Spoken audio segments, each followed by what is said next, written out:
घर के लिए चल पड़ता है। जमींदार के घर के बाहर पहुंचकर वो जमींदार को आवाज लगाता काका, है। क्या आप घर पर हो? अजय की आवाज सुनकर जमींदार बाहर आता है।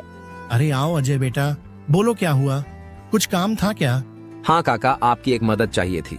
हाँ बोलो ना बेटा, मैं किस प्रकार तुम्हारी मदद कर सकता हूँ? अजय फटाफट से जमींदार को अपने खेत की हालत बता देता है। तो इसमें परेशान क्या होना बेटा। काका, मेरे पास एक ही जमीन है जिस पर खेती कर मैं अपने घर का खर्च चलाता हूँ, और मैंने आज तक खेती के अलावा कोई दूसरा काम भी कभी किया नहीं।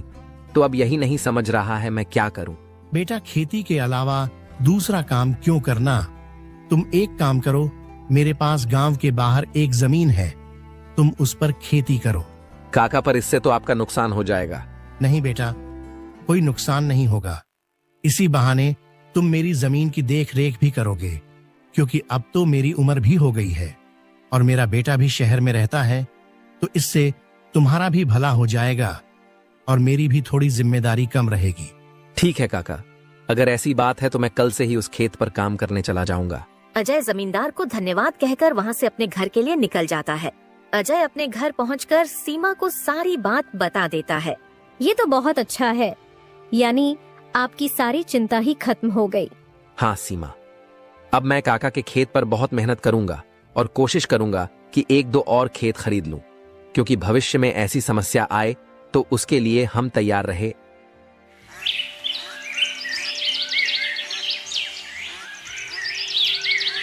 अगली सुबह अजय जमींदार के खेत पर काम करने निकलने वाला होता है तो सोचता है, काका की जमीन गांव के बाहर है तो शायद शाम को आते आते देर हो जाए, इसलिए सीमा को बोलकर जाता हूँ, सीमा जरा यहाँ आना तो।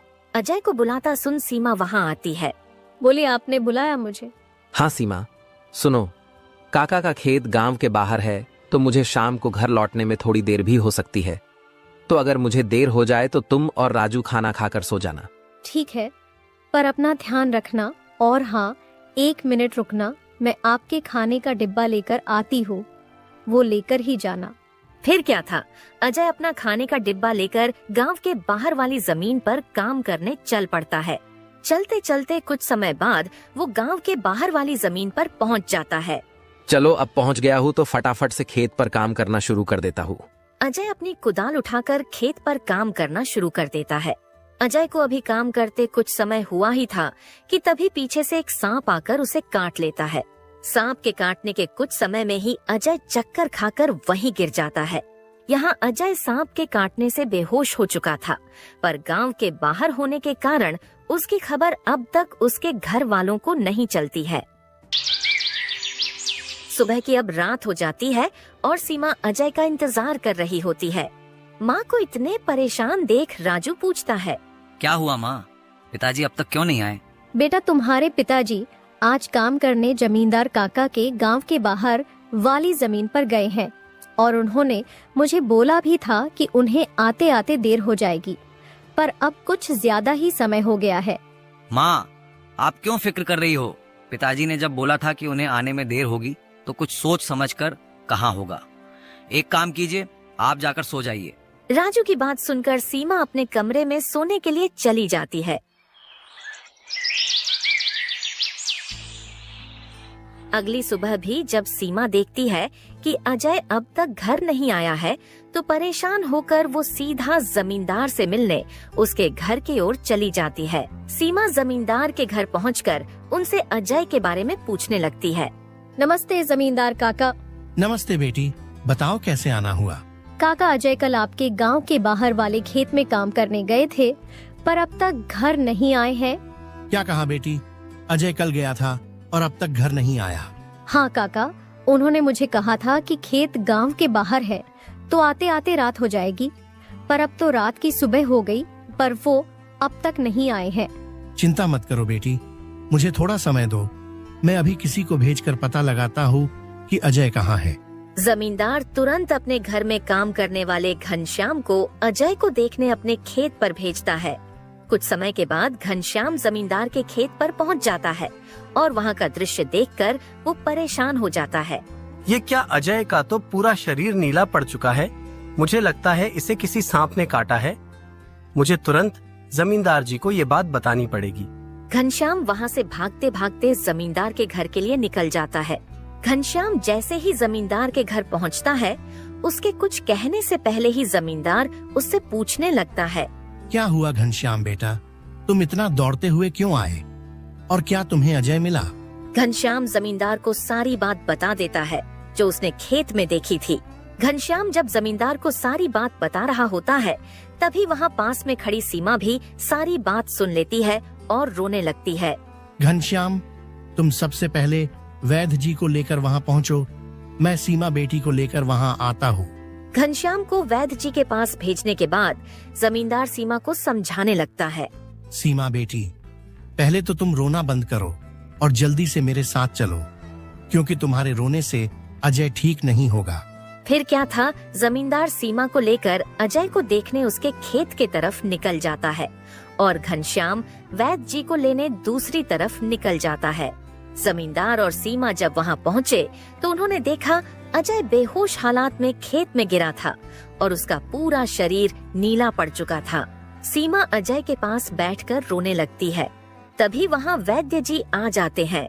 वैद्य जी के आते ही सीमा वहाँ से हट जाती है और वैद्य जी अजय की हालत का जायजा लेने लगते हैं। क्या हुआ वैद्य जी, अब कैसी है अजय की हालत?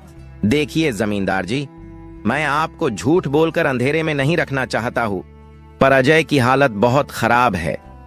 वैसे तो मैंने उसे जहर को काटने वाली औषधि दे दी है, परंतु जहर अजय के अंदर कुछ ज्यादा समय तक रह गया है, जिस कारण वो प्रगाढ़ बेहोशी के हालत में चला गया है। प्रगाढ़ बेहोशी, ये क्या होता है वैद्य जी? प्रगाढ़ बेहोशी के हालत में व्यक्ति जीवित तो होता है, परंतु उसके बदन के हिस्से में हलचल नहीं होती है, और ये अब कब होश में आएगा ये भी नहीं कह सकते हैं। वैद्य जी, तो अब हम क्या करें? देखिए जमींदार जी, अभी के लिए मैं कुछ दवाइयां दे रहा हूँ, उसे समय समय पर पानी में मिलाकर देना, बाकी तो सब ऊपर वाले के भरोसे हैं। वैद्य अजय की हालत का जायजा लेकर और दवा देकर वहाँ से चले गए। फिर कुछ गांव वाले अजय को लाकर उसको उसके घर के बिस्तर पर लिटा देते हैं। देखो सीमा बेटी, तुम बिल्कुल चिंता मत करना, तुम अजय की अच्छे से देखभाल करो, देखना वो बहुत जल्द ठीक हो जाएगा। और तुम्हें अगर किसी भी चीज की कोई भी जरूरत हो तो मुझे जरूर बता देना, और हर महीने मैं तुम्हारे लिए और राजू के लिए कुछ पैसे भेजता रहूंगा, पर तुम हिम्मत मत हारना। आपका बहुत बहुत धन्यवाद काका, आप हम लोगों की बहुत मदद कर रहे हो। जमींदार फिर वहाँ से सीमा को दिलासा देकर चले जाते हैं।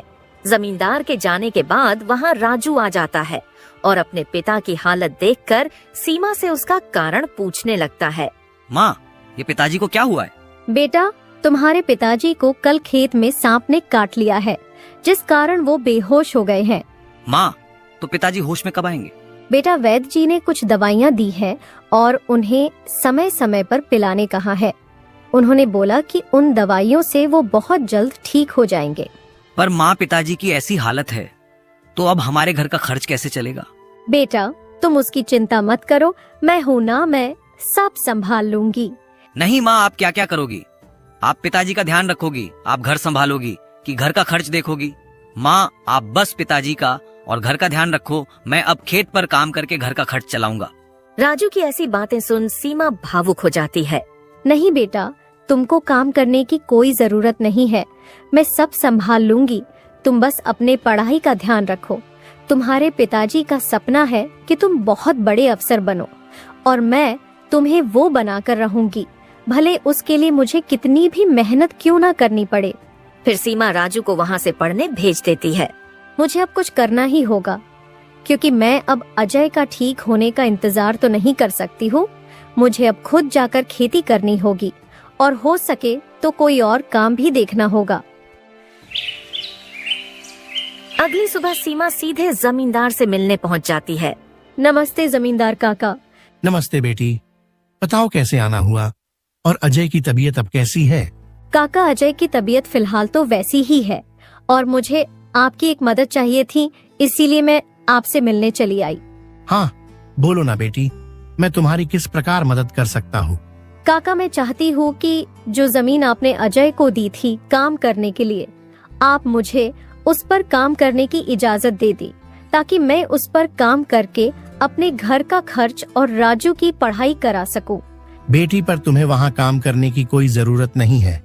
मैं हूं ना, मैं तुम्हारे घर के लिए जो भी खर्च लगेगा हर महीने भेज दिया करूंगा। नहीं काका, आपने अब तक हमारी बहुत मदद की है। अब आप बस मुझे आपके खेत में काम करने की इजाजत दे दीजिए। मैं अब खुद काम करके अपना घर चलाऊंगी और अपने बेटे को बड़ा अफसर बनाऊंगी। जमींदार सीमा को बहुत समझाने की कोशिश करता है, पर सीमा जमींदार की बात मानने तैयार नहीं थी। आखिर में सीमा की बातें सुनने के बाद जमींदार सोचने लगता है। मुझे लगता है सीमा मेरी बात नहीं मानेगी, पर अगर वो काम करने इतने दूर जाएगी तो वो अजय का ध्यान नहीं रख पाएगी। एक काम करता हूँ, मैं सीमा को मेरी गांव के अंदर वाली जमीन पर काम करने के लिए कह देता हूँ, ताकि वो खेतों पर काम भी कर सके और अपने घर का ध्यान भी रख सके।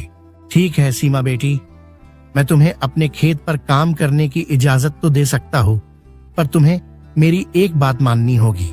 हाँ काका, बोलिए ना। बेटी, तुम्हें मेरे गांव के बाहर वाले खेत पर काम करने की कोई जरूरत नहीं है। मेरे पास तुम्हारे घर के नजदीक भी एक खेत है, तुम वहां काम कर सकती हो, ताकि तुम अपने घर का और अजय का दोनों को ख्याल रख पाओगी। काका, ये तो और भी अच्छा रहेगा, इससे तो मेरी बहुत मदद हो जाएगी। बेटी, पर एक छोटी सी समस्या है, वो खेत बाहर वाले खेत से थोड़ा छोटा है। हाँ तो कोई बात नहीं है काका, वो खेत मेरे घर से नजदीक है, वही बहुत बड़ी बात है। मैं खेत में काम करने के साथ साथ दूसरे के घर का काम भी करना शुरू कर दूंगी, ताकि उन पैसों से मैं राजू की पढ़ाई का खर्च निकाल सकूं।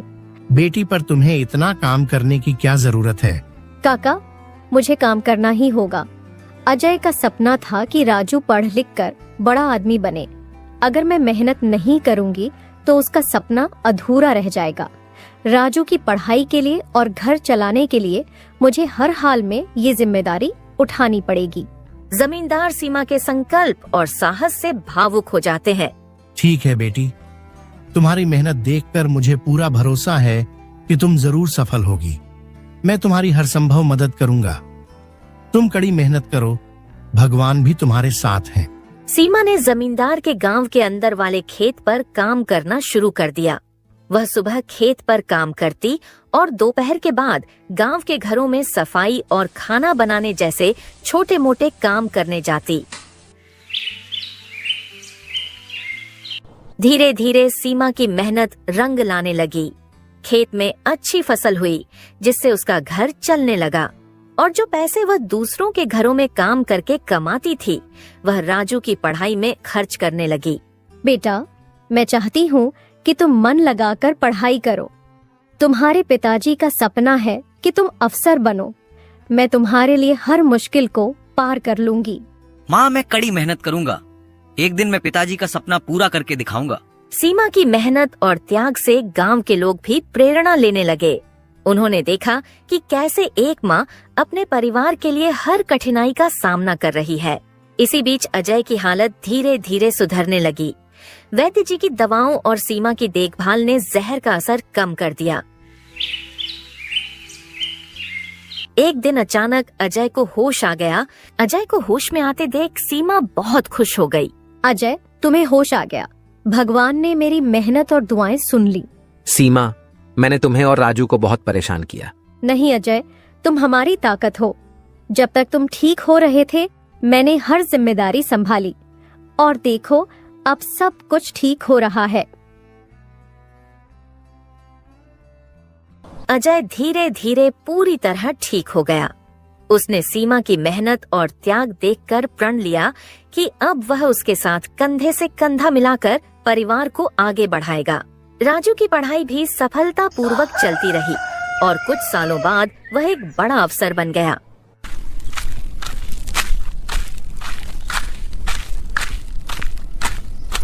माँ, पिताजी, मैं आज जो कुछ भी हूँ वह आपकी मेहनत और त्याग के कारण हूँ। नहीं बेटा, ये सब तुम्हारी माँ का बलिदान है। उसने हमारे परिवार को बचाने के लिए हर मुश्किल का सामना किया। सीमा का त्याग और अजय का साथ, दोनों ने मिलकर एक नई मिसाल कायम की। गांव वाले अब भी उनकी इस कहानी को आने वाली पीढ़ियों को प्रेरणा के रूप में सुनाते हैं।